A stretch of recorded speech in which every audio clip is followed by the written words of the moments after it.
Bien, nous allons donc regarder pour tous ceux qui utilisent le logiciel PowerPoint comment intégrer leur diaporama à l'intérieur de l'ENT sans avoir à demander à l'utilisateur, à l'étudiant, à l'élève de télécharger le diaporama, mais bien de pouvoir le visualiser diapositive par diapositive à l'intérieur de l'ENT.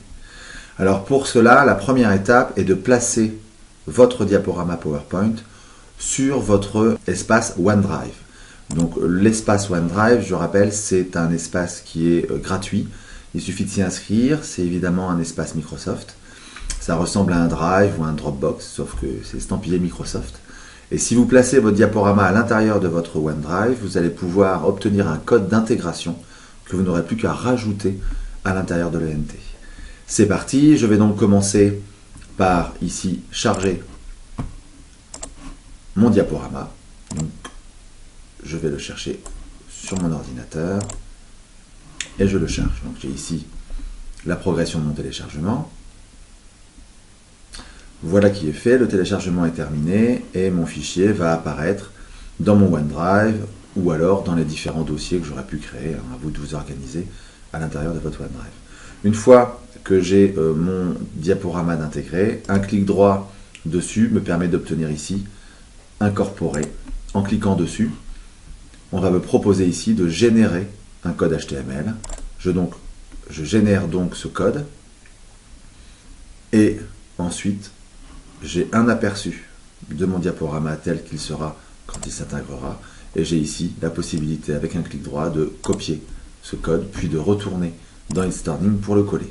Alors l'endroit où je le colle, c'est très simple, on peut le coller tout simplement dans n'importe quel espace d'édition.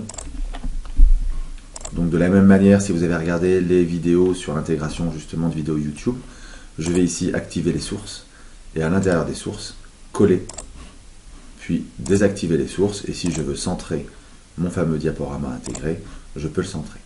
De la même manière, dans les sources, j'ai la possibilité ici de choisir la taille de mon diaporama en hauteur comme en largeur.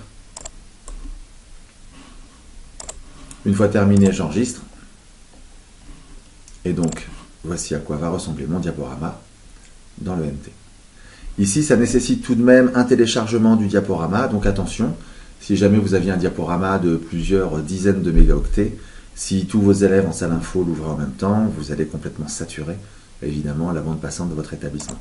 Donc je peux ici me balader à l'intérieur des diapos et j'ai même la possibilité d'afficher mon diaporama ici à l'extérieur. Un nouvel onglet s'est ouvert, mais cette fois-ci en plein écran.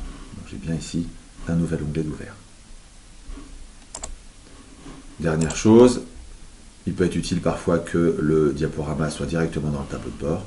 Rien de plus simple, il suffit ici d'ajouter un bloc de contenu, de choisir ici le contenu riche et à nouveau dans l'espace d'édition, exactement comme pour une remarque, je vais aller coller la source et je vais ensuite, pourquoi pas, la centrer, renommer mon bloc. Et voilà. Le bloc donc, contient donc le diaporama et j'ai la possibilité, comme n'importe quel autre bloc, de pouvoir le placer où je le souhaite à l'intérieur de mon tableau de bord.